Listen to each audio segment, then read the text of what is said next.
This year, the 2019 presenting sponsor is RBC Royal Bank of Canada. The 2019 sponsor's remarks will be provided by Carmela Trombetta, Vice President, RBC Commercial Financial Services. Carmela leads a team of financial services professionals focused on helping businesses succeed and grow in the greater Hamilton market. She has had a successful 29-year career with RBC, holding various roles in retail banking, wealth management, and commercial banking. She is a graduate of McMaster University, where she also mentors students by conducting career discussions and coaching for their future. I know Carmela very well. She happens to be the chair of the board of the Hamilton Chamber of Commerce, so my boss. And when I learned that RBC stepped up to host this year's summit, I of course was not surprised, because that's exactly what Carmela and RBC do all the time. Please welcome Carmela Trombetta. Good morning, and thank you so much, Keenan, for that kind introduction. It's wonderful to be here this morning to speak about a very important topic, a disrupted future that impacts our youth. I want to thank our partners at the City of Hamilton for organizing this summit and providing a forum for us to come together to discuss the issues that are important to us as Hamiltonians in order that we continue to build a bright future in this city. I don't know if most of you know, but I was born and raised in Hamilton, and Keenan talked a little bit about that. And me and my husband live here. I've lived here my whole life, and we have two wonderful children. And what my hope for them really is to find the meaningful and fulfilling career here, hopefully in Hamilton, just like me and my husband have. At RBC, we're thinking a lot about the challenges that young people face when transitioning from education to work. We think about the consequences of not ensuring young people can make this transition successfully, and what it means across Canada as we continue to drive our nation's prosperity and collective well-being. Whether you're a policymaker, a civil society organization, a career educator, a parent, or an employer, we all have a collective opportunity to help young people prepare for and navigate the ambiguities of the future. These are big and difficult questions, even more so if you think about it in the age of disruption. Getting it right is critical for the sake of the next generation's workforce, our businesses, and institutions in our community. So what do young people need to succeed? And what does our economy need from them? Today, I want to talk about a number of insights that emerged from discussions we held across Canada. Individuals and organizations from the front lines of the Skills Challenge shared their ideas with us. Together, these insights and how we act on them will say a lot about Canada's readiness for the disrupted future. So let's first set the stage. Why is this such a tumultuous time? The work environment and how we respond to it is evolving. Going back a few centuries, the Industrial Revolution was perhaps the greatest disruption ever seen in economies and lives. Yet even that pales in comparison to what's happening now in Canada and around the world. What's different now? The pace and the scope. McKinsey did a study on this, and they found that with technical advances like automation and artificial intelligence coupled with greater global connections, this means the change is happening 10 times faster. And the scale is 300 times that of the Industrial Revolution. So that's a 3,000 times impact. We're seeing accelerated productivity, but also huge displacement. In the coming decade, half the jobs will be disrupted by technology. Think about being a translator, a disc jockey, an accountant, even a lawyer. Some will disappear completely, replaced by jobs that are not even yet invented. We need to focus on the skills and attributes that young people need and will need to succeed in the workplace that is still being defined or even unknown. With that in mind, we launched an initiative called RBC Future Launch, which is a 10-year, $500 million investment towards preparing youth for jobs of tomorrow. It's our commitment to help young people prepare for a drastically changing workforce. To do that, we're partnering with educators, organizations that serve youth, and other companies and government. As part of Future Launch, a year ago, RBC launched a groundbreaking research report called Humans Wanted. Over the course of a year, we studied the challenges that disruption poses to the Canadian job market. More importantly, we looked at steps youth, educators, employers, and policymakers can take to prepare for the disrupted future. Humans Wanted told the story of a labor market in serious flux. It's a market in which too many recent graduates are overqualified for the jobs they're in. And we're not students and workers are being equipped with the foundational skills required for the jobs of the future. Here are a few takeaways from the changing skills economy and how it's unfolding. We learned that more than 50% of Canadian jobs will face significant risk of disruption in the coming decade. Half will go through a significant overhaul of the skills required. Despite the projected heavy job displacements in many sectors and occupations, the Canadian economy is still expected to add 2.4 million jobs over the next 4 years, all of which will require a new skills matrix. We looked at 20,000 skills rankings across 300 occupations and the 2.4 million expected job openings. Here's what we saw. An increasing demand for foundational skills such as critical thinking, coordination, social perceptiveness, active listening, and complex problem solving. Are we ready for the shift? We heard from all corners of the country, and they're not adequately designed to help Canadian youth navigate this new skills economy. Canadian employers are generally not prepared. Whether through their hiring practices, training, retraining, employers simply aren't ready to recruit the development skills needed to make their organizations more competitive in a digital economy. That's a challenge for Canadian policymakers, educators, companies, employers, and all of us here, including RBC. We can all do more to get ahead of this. So what do we need to do? We defined a new way of grouping jobs into 6 clusters. We called them doers, crafters, technicians, facilitators, providers, and solvers. These clusters are like a roadmap. They aren't grouped by industry or education or income, but by skills that cut across a wide array of jobs. For instance, different roles require basic, technical, management, analytical, emotional intelligence, critical thinking, and so on to all varying degrees. It's important to understand this because at different steps in the education or training ladder, we need to develop human skills, not just job skills. Young people also need to understand how to position their skills with employers. When we speak to young people, the old age question is, what do you want to be when you grow up? This needs to be reframed to, what do you want to do when you grow up? We also need to help them understand the skills associated with what they're doing now and how these are transferable or transportable. By focusing on foundational skills that I've mentioned, required within each cluster, we can achieve a high degree of mobility within jobs. People can pivot as needed, which is critical in a disrupted world. I think many people up here today were talking about being agile and pivoting. By thinking about our career journey and assembling a portfolio of skills, we can be productive and rethink each job as an opportunity to add or deepen skills in the portfolio. It's liberating to do this, and I've had the pleasure over my 30-year career with RBC to do exactly that. I didn't know it at the time. We need to shift our thinking from jobs economy to a skills economy. Digital fluency will be essential to all jobs. This doesn't mean we need a nation of coders, but we do need a workforce that's digitally literate. Global competencies like cultural awareness, language, adaptability will also be in high demand. Virtually all job openings will place significant importance on judgment and decision-making. And more than 2/3 will value an ability to manage people and resources.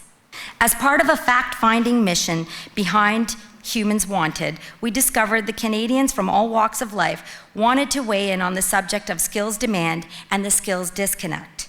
So we went out and we listened. Over 10 months, we visited 12 cities, held 36 events and roundtable discussion, and engaged with more than 5,000 Canadians. We heard from the students, educators, workers, businesses, policymakers, and perhaps some of you in this room today. They all shared their perspective on how Canada can prepare for a disrupted future. This journey was revealing. It coalesced around 6 themes, or 6 challenges, for us to enter into the 2020s. Each of them calls on educators and employers to respond. So I'll quickly take you through some of these challenges. Challenge 1. Let's start with the opportunity for tomorrow. Whether schools are adequately priming students today for them.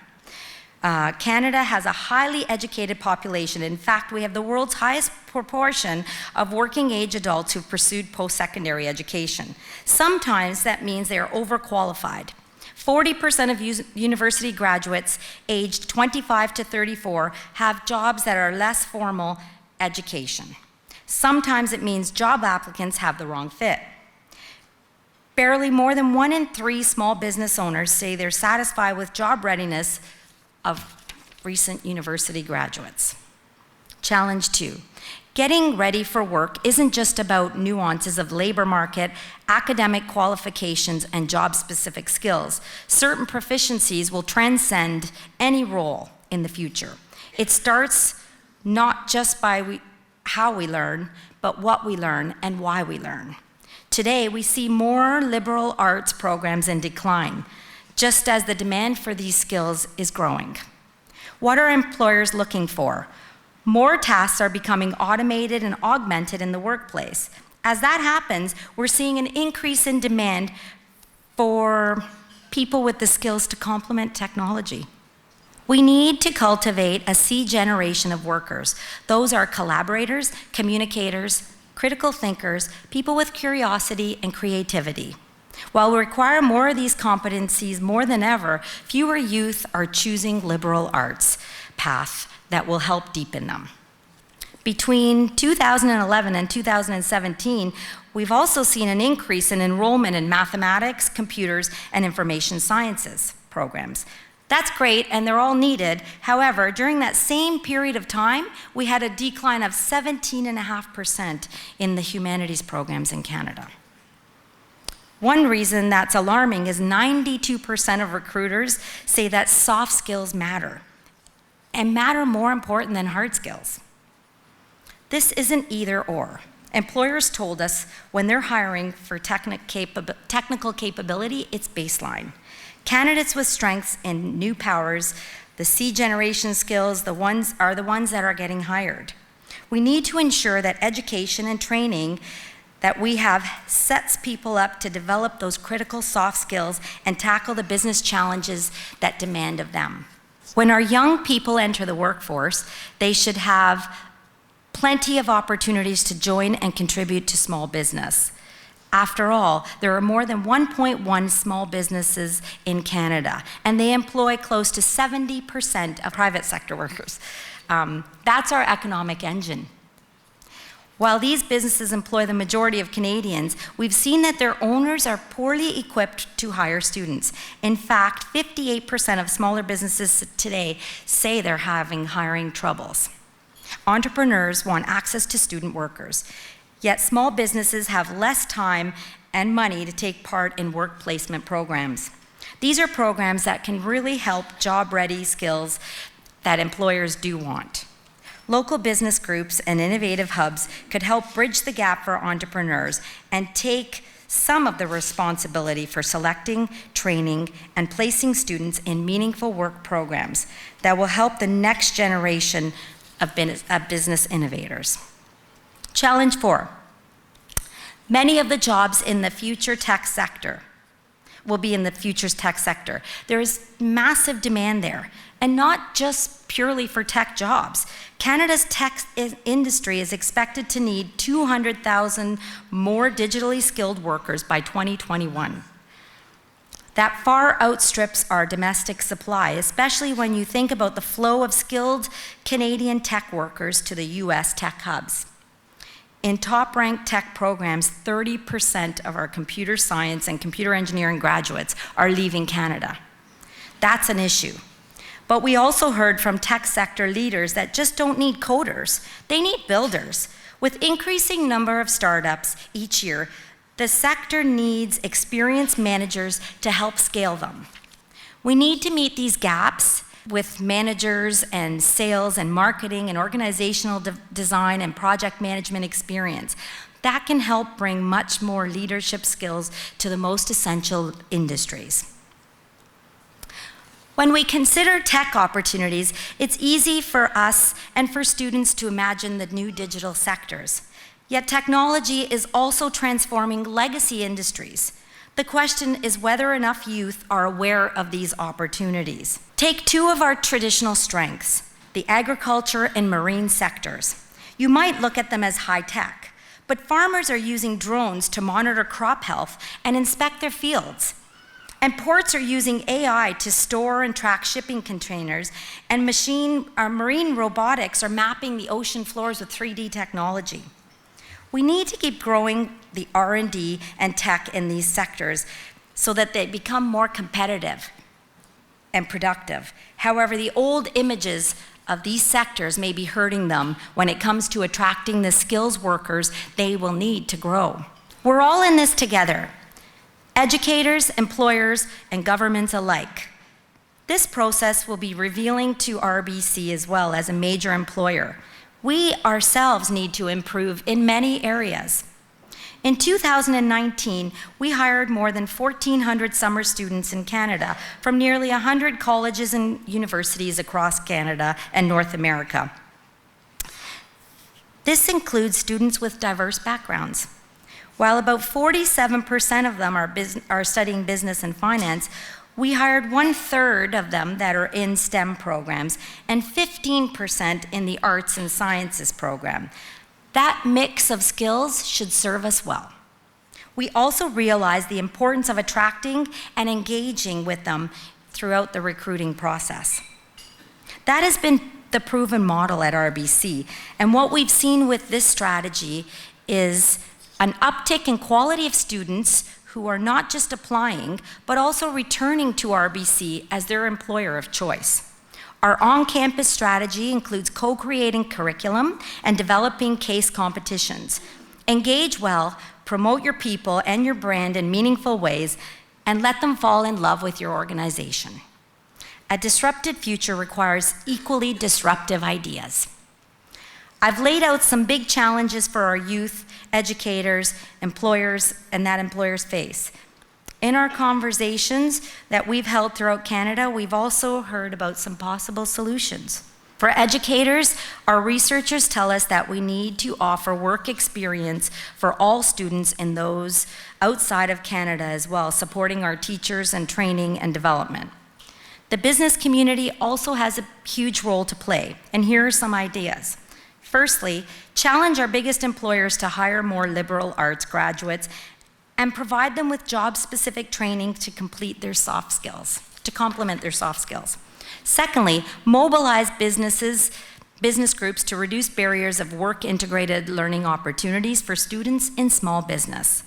And thirdly, develop training opportunities for technology associations to expand digital fluency among the non-tech managers to address the shortage in the tech sector. These are just a few steps that Canada can take right now to help prepare for a disrupted but incredibly exciting and promising future. Working together, we can plant the seeds and make it happen. Uncertainty doesn't result from the lack of leadership. It demands leadership. So just like the skills we expect of our young people to master, we need to collaborate, coordinate, think critically and creatively about the challenges and solutions that lie ahead. Through our RBC Future Launch, we have declared our commitment to help youth prepare for a future because it's the right thing to do for the future prosperity of our country. When I see young people today, I'm reminded that our future is bright, and despite the many challenges and disruptions we may face well into the future, we know that if we work together, the opportunities are much greater, and the solutions are much easier to create and implement. Thank you so much for your time today, and I look forward to hearing us throughout the rest of the morning to continue this, building on these conversations and help take this to the next level for a bright future for Hamilton especially. Thank you.